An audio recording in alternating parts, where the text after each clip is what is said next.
Vi vil bevise formlerne for A og B, og vi vil starte ud med, hvad A og B er. A er hældningskoefficienten. Det betyder, at A viser, hvor meget man skal gå op, hvis det er et positivt tal, eller ned, hvis tallet er negativt, hver gang man går en enhed ud af x-aksen. Og B angiver det sted, hvor linjen skærer med y-aksen. Og så vil jeg bevise formlen for A.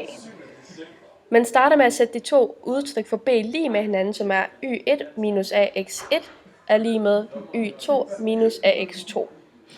Derefter vil man trække y1 væk fra begge sider af lighedstegnet, som vil give det næste på toeren. Og så efter det, så lægger man ax2 til på begge sider af lighedstegnet. Og det giver så ax2 minus ax1 er lige med y2 minus y1.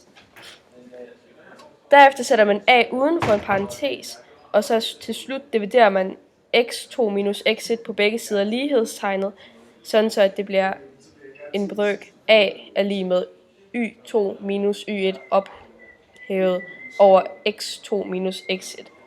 Det der er formlen for a. Formel for b. I det grafen går igennem punktet x1, y1, gælder denne formel.